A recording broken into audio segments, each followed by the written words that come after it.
नमस्कार, मैं हूं रचा शर्मा। आप सभी दर्शकों का अन्नदाता कार्यक्रम में स्वागत करती हूं। किसान का जीवन बहुत मुश्किल होता है। वो अपने खेतों में लंबे समय तक काम करता है। उसका ध्यान सदैव फसल में ही लगा रहता है। वो अपनी कड़ी मेहनत की ताकत पर अपना जीवन व्यतीत करते हैं। ऐसे ही किसानों की प्रगति के लिए हम खेती बाड़ी से जुड़ी कुछ महत्वपूर्ण जानकारियां आप तक लाते हैं। हर रोज सुबह आपके सामने हाजिर होते हैं। तो चलिए कार्यक्रम शुरू करते हैं और सबसे पहले देखते हैं क्या है आज के अन्नदाता में। अपने प्रदेश में दिनों दिन सिंचाई जल की कमी होती जा रही है, इसलिए पशुपालन पर काफी जोर दिया जा रहा है। ऐसे में किसानों के लिए जरूरी हो जाता है कि पशुओं के आहार के लिए कम पानी में उगने वाली चारे की फसलें उगाई जाएं, जिसमें नेपियर घास एक अच्छा विकल्प है। तो आप इसकी उन्नतशील किस्मों का चयन कर खेत की तैयारी करते हुए वैज्ञानिक तकनीक से रोपाई कैसे करें, इसकी जानकारी दे रहे हैं विषय विशेषज्ञ भागवत प्रसाद पांद्रे।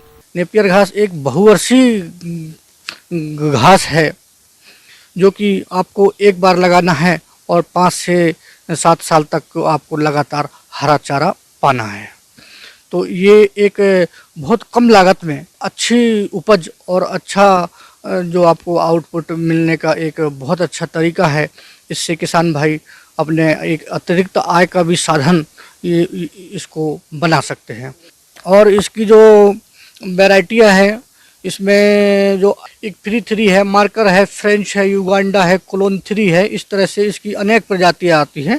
लेकिन ये अपने यहाँ शहडोल के परिप्रेक्ष्य में एक 3 जो है बहुत सक्सेसफुल माना गया है। और इसको जो लगाने हैं कम से कम 3 से 4 महीने जो शूट है, 3 से 4 महीने कम से कम हो और कम से कम यह 10 से 12 महीने पुराना ना भी हो। ये है इसका जो कलम शूट है। हाँ, 4-5 महीने का ही होना चाहिए, बाकी ज़्यादा पुराना ना हो। किसान भाइयों, अभी आपने नेपियर घास का अधिक उत्पादन देने वाली उन्नतशील किस्मों के बारे में जानकारी हासिल की। अब आइए जानते हैं भूमि का चयन और तैयारी तथा उर्वरकों के संतुलित प्रयोग के बारे में। इसका जो लगाने का तरीका है सिंपल, ये एक वेजिटेटिव पार्ट में भी लगता है, एक रूट स्लिप में भी लगता है। रूट स्लिप बहुत बहुआत में अच्छा से इसको लगाया जा सकता है। नेपियर घास लगाने के लिए आपको पहली जो प्रमुख चीज़ आपको ये याद रखनी पड़ेगी कि ज़मीन, इसको आप कहीं भी लगा सकते हैं। ऐसा ज़रूरी नहीं है कि अपने यहाँ ये किसी भी या फिर कहीं भी किसी भी प्रकार की मृदा में ये आसानी से उगाया जा सकता है। इसके लिए का जो pH मान है 6 से 7 के बीच में रहे। साथ ही इसको जो ज़मीन की तैयारी है ना, भूमि प्रिपरेशन, जो भूमि प्रिपरेशन है, कम से कम इसको 2-3 बार उस अच्छी से जुताई कर दें। मिट्टी को थोड़ा पलटनी जैसा वो करके बढ़िया भुरभुरा हो जाए, तो इस तरह से इसको ज़मीन को तैयार कर लें। देखिए किसान भाइयों, इसमें यदि इस नेपियर घास के प्रोडक्शन में, इसके उत्पादन में यदि खाद उर्वरक की बात करें तो अपना को NPK है 50-20-20 की मात्रा में इसको लेना है। नाइट्रोजन 50 किलो और अपना फास्फोरस पोटाश जो है 20-20 kg उसमें बेसल डोज में लेना है। किसान भाइयों, इनमें से फास्फोरस पोटाश की पूरी मात्रा और नत्रजन की आधी मात्रा को रुपाई से पूर्व भूमि की तैयारी के समय प्रयोग करें और शेष नत्रजन की आधी मात्रा का प्रयोग नेपियर घास की कटाई के बाद करने पर हरे चारे का अधिक उत्पादन प्राप्त होता है।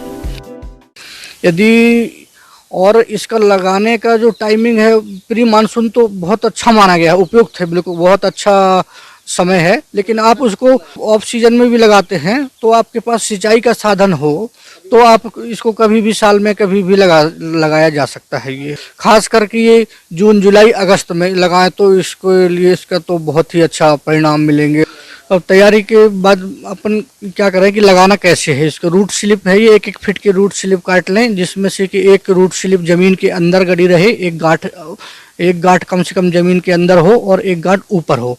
और उसका 1 मीटर मान लीजिए, 1-1 मीटर के अंतराल में पौधे से पौधे की दूरी 1-1 मीटर में आप इसको लगाएं। लाइन से लाइन भी 1 मीटर और अपने पौधे से पौधे जी, क्योंकि स्प्राउटिंग बहुत अधिक होता है तो इसके आने वाले समय के लिए हिसाब से देखा जाए तो इस परिप्रेक्ष्य में ये 1-1 मीटर सफिशिएंट है। और जो सीधा लगाने का जो तरीका है वो 40 डिग्री में कम से कम हो, तिरछा हो, झुकी हो, जिससे कि उसमें स्फुटिंग जो है सीधे तरीके से आती जाएंगी। किसान भाइयों, नेपियर घास की फसल से हरे चारे का अधिक उत्पादन लेने के लिए फसल को खरपतवारों से मुक्त रखना तो जरूरी होता ही है। साथ ही साथ फसल की सिंचाई और सही समय पर चारे की कटाई पर भी विशेष ध्यान देने की जरूरत है। इसलिए आप इन कार्यों को करते समय सावधानी रखें। अब रही बात जो है इसकी निंदाई है, निंदाई 3 से 4 सप्ताह में कर देना चाहिए, जिससे कि गाजर घास है या कुछ लेंटाना है, ये इस तरह से कुछ खरपतवार जैसा आ जाते हैं, तो इन सबको बीच बीच में निकालते रहना चाहिए, जिससे कि उनका ग्रोथ जो है ऑटोमेटिकली बहुत अच्छा से होता रहेगा। देखिए किसान भाइयों, अब बात आती है कि जल प्रबंधन। इसमें जल प्रबंधन कैसे करें? जल प्रबंधन के लिए आपको इस बात का विशेष ध्यान रखना पड़ेगा कि जल प्रबंधन यदि वर्षा नहीं होती है तो आपको कम से कम शुरुआत दौरे में 3 से 4 सिंचाई आपको उसको थोड़ा सा नमी बनाए रखते हुए, ध्यान में रखते हुए यदि करते हैं तो ये अच्छा होगा। यदि बरसात नहीं होती है तो, और इसकी कटाई जो है हर 3-3 महीने में कटाई करते रहना चाहिए। उसको कम से कम ये जो है कि 2 फीट नीचे छोड़कर ही इसकी कटाई करते रहें, तो इससे कम से कम प्रोडक्शन 200 से 400 कुंटल उपज आपको निश्चित तौर पर मिलना तय है। किसान भाई ये क्या करते हैं कि इसको जो ये पत्तियां हैं, मुख्य रूप से उसमें एक ऑक्जेलिक एसिड नामक अम्ल पाया जाता है, जिससे कि वो दुधारू पशुओं को, भैंसों को, इनकी दूध बढ़ाने की क्षमता का कार्य करता है। हाँ, तो किसान भाइयों कि जो मैंने इस प्रकार से जो बात बताई है उसको ध्यान में रखते हुए प्रैक्टिकली उसको अपनाया है। इससे आपको एक अतिरिक्त आय का जरिया ये निश्चित तौर पर आपको उपलब्ध हो जाएगा। पिछले कुछ वर्षों में गिनी फाउल पक्षी का पालन तेजी से बढ़ा है। इसे मांस और अंडे के लिए पाला जा सकता है। इसकी सबसे अच्छी बात ये होती है कि इसके पालन में बहुत ज्यादा लागत नहीं लगानी पड़ती, साथ ही बाजार में इसका दाम भी अच्छा मिल जाता है। इसी बात को ध्यान में रखते हुए अगर आप भी इसका पालन करना चाहते हैं तो इसके बारे में जानकारी के लिए मिलते हैं पशु वैज्ञानिक डॉक्टर सुशील प्रसाद से। जब हम पोल्ट्री की बात करते हैं, पोल्ट्री खास तौर से आम तौर पर लोग पोल्ट्री कहते हैं, मुर्गी के लिए सिर्फ करते हैं, लेकिन पोल्ट्री कहने का तात्पर्य हमारा सिर्फ मुर्गियों से ही संबंधित नहीं है। इसके अंदर में बत्तख भी है, टर्की भी है, गिनिया फाउल जिसको चाइना मुर्गी कहते हैं वो भी है, या तेतरी भी कहा जाता है।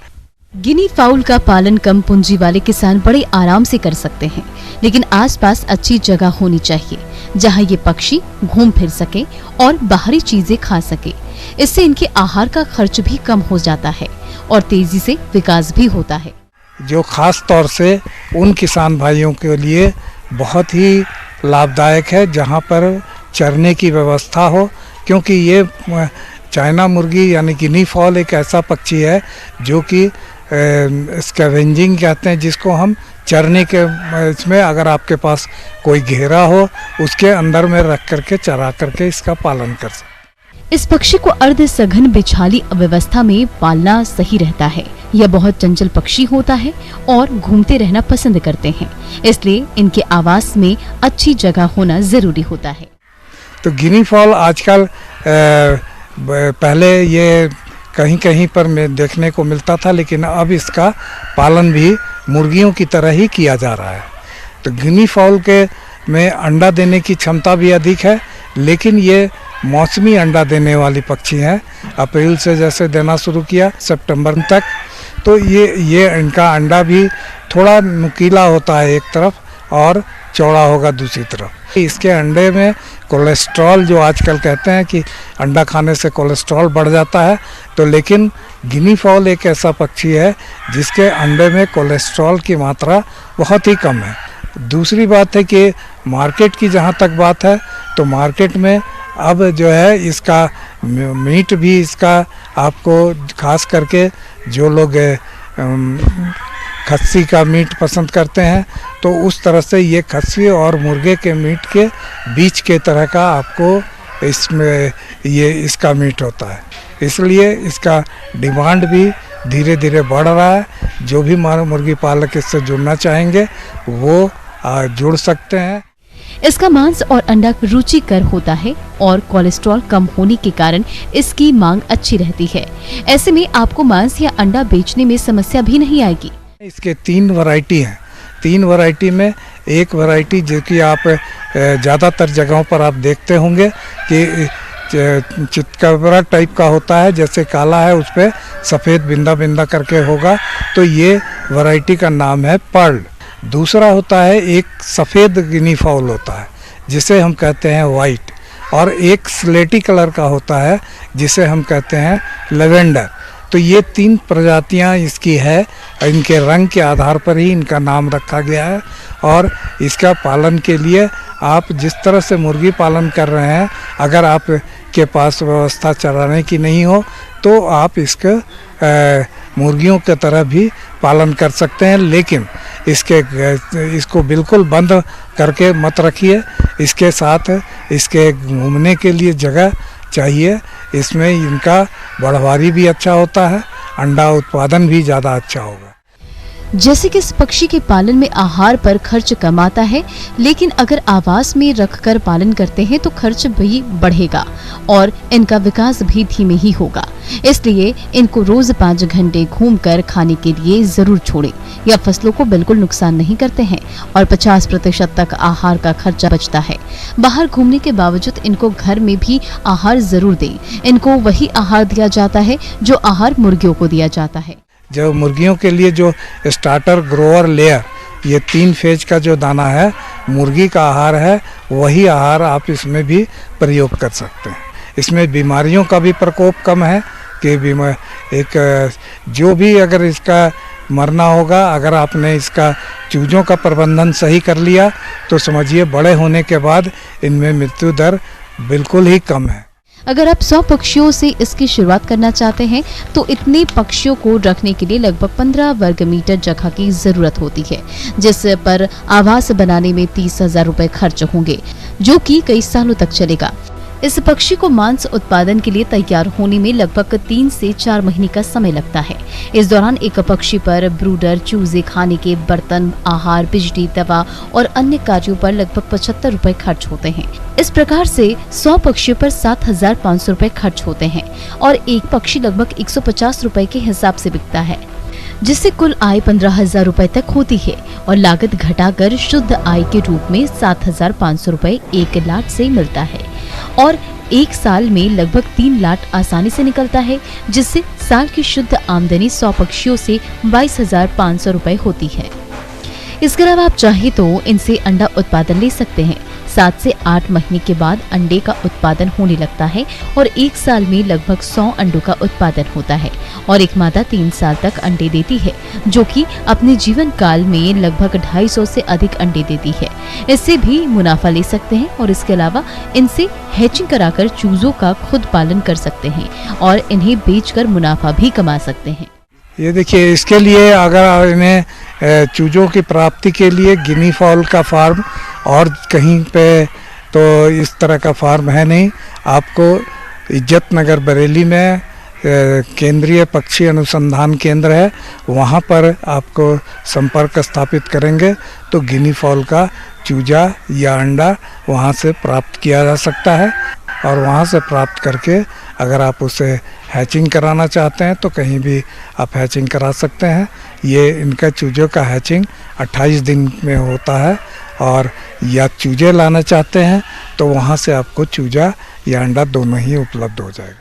मौसम के अनुसार प्रबंधनों पर ही टिकी है आपकी खेती-बाड़ी, इसलिए मौसम पूर्वानुमान और उस पर आधारित साप्ताहिक कृषि सलाह इस प्रकार है। ग्रामीण कृषि मौसम सेवा, भारत मौसम विज्ञान विभाग, राजमाता विजयाराजे सिंधिया कृषि विश्वविद्यालय ग्वालियर द्वारा भेजे गए मौसम पूर्वानुमान रिपोर्ट के आधार पर जिला ग्वालियर और इससे लगे जिलों के किसान भाइयों को सलाह दी जाती है कि आगामी दिनों में घने बादल छाए रहने और वर्षा होने की संभावना है। ऐसे में इन क्षेत्रों के किसान भाइयों को सलाह दी जाती है कि संभावित मौसम को देखते हुए इस समय खेतों की जुताई कर खरीफ फसलों की बुआई हेतु तैयारी कर बोनी शुरू कर दें। मौसम पूर्वानुमान को देखते हुए इस समय खेतों की मेड़बंदी करें और टूटी हुई मेड़ों की मरम्मत का कार्य करें, जिससे वर्षा जल खेतों से बाहर न निकल जाए। धान की रोपाई के लिए इस समय उचित समय है, अतः सिंचाई की उपलब्धता होने पर धान की रोपाई करें। जिन किसानों ने पहले से ही या तो प्री प्लांट इनकॉर्पोरेशन या प्री इमरजेंस हर्बिसाइड्स का उपयोग किया है, उन्हें सलाह दी जाकर फेर्मेंटाजोल 1 ग्राम दवा 100 किलोग्राम शरीर भार की दर से चिकित्सक की सलाह से खिलाएं। अन्नदाता हेल्पलाइन निःशुल्क फोन संपर्क सेवा के माध्यम से आपके द्वारा पूछे गए प्रश्नों में से 1 या 2 महत्वपूर्ण प्रश्न को हम अपने कार्यक्रम में शामिल करते हैं। इसी के तहत आज का चयनित प्रश्न और उसका जवाब इस प्रकार है। अन्नदाता निःशुल्क फोन संपर्क सेवा के माध्यम से पूछे गए प्रश्नों में से आज हमने जिस प्रश्न को कार्यक्रम में शामिल किया है उसे पूछा है ग्राम परौल, जिला सिंगरौली के कृषक जगराम सिंह ने। ये करेला की फसल में कीट नियंत्रण के बारे में जानकारी चाहते हैं। तो जगराम सिंह जी, आपकी जानकारी के लिए प्रस्तुत है कार्यक्रम का ये अंश। नमस्कार किसान भाइयों, मैं चर्चा करूंगा आपसे आप जो करेली की फसल जो भी जिस समय खूब आ रही जो भी है, देखा जाए अगर जो करेली की फसल में हम जो है शुरू से बीज बोने से लेके अपना तुड़ाई तक जो भी है कुछ न कुछ जो है प्रबंधन जो है बीज की जो है समस्या से लेकर तुड़ाई तक की समस्या रहती है। जैसे ही पौधा थोड़ा सा बड़ा हुआ जो भी है तो उसमें बहुत प्रकार के कीड़े और साथ में हमारे निमेटोड जो कि जड़ के अंदर छुपे रहते हैं। अगर पौधों की बढ़वार अगर रुक गई, अगर कहीं किसी प्रकार की वो पौधा पीला पड़ के झुक गया, समझ लीजिए वहाँ पे जो है सूत्रकृमि निमेटोड की समस्या है जो भी है।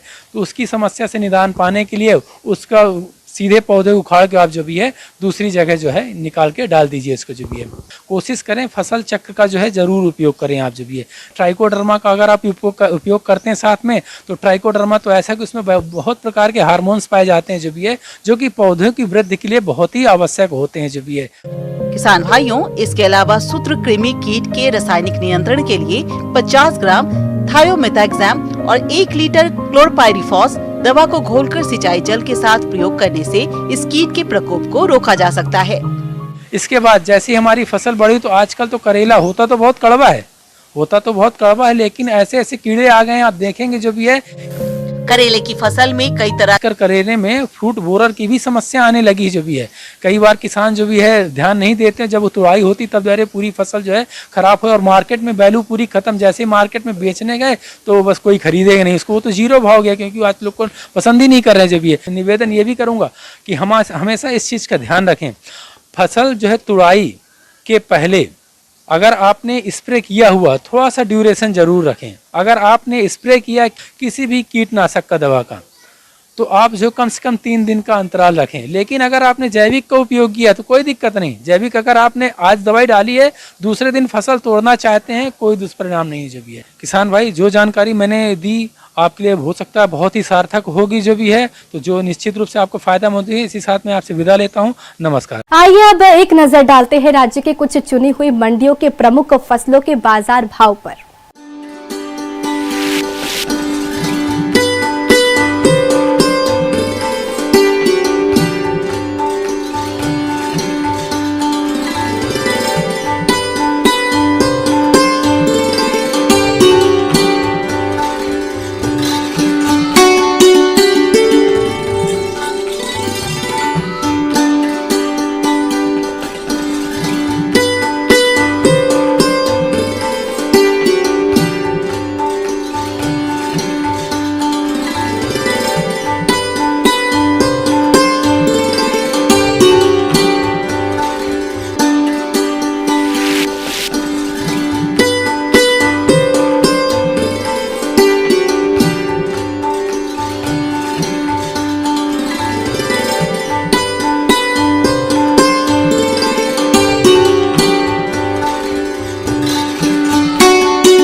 किसान भाइयों, अन्नदाता आपकी सेवा के लिए संकल्परत है। कृषि संबंधित समस्या और सुझावों के लिए आप हमें इस पते पर संपर्क भी कर सकते हैं। प्रोड्यूसर अन्नदाता, news 18 Madhya Pradesh Chhattisgarh, Ramoji film city Hyderabad, 501512। साथ ही आप हमें ईमेल भी कर सकते हैं। हमारा ईमेल है p18annadatamp@nw18.com। इसके अतिरिक्त आप हमें निशुल्क हेल्पलाइन नंबर 180088921663 पर सोमवार से शनिवार सुबह 10 से शाम 4 बजे के बीच संपर्क कर सकते हैं। किसान भाइयों, अब समय हो रहा है आपसे विदा लेने का, तो हमारी अन्नदाता टीम को दीजिए इजाजत। कल फिर आपसे होगी मुलाकात कृषि संबंधित कुछ और महत्वपूर्ण जानकारियों के साथ। नमस्कार।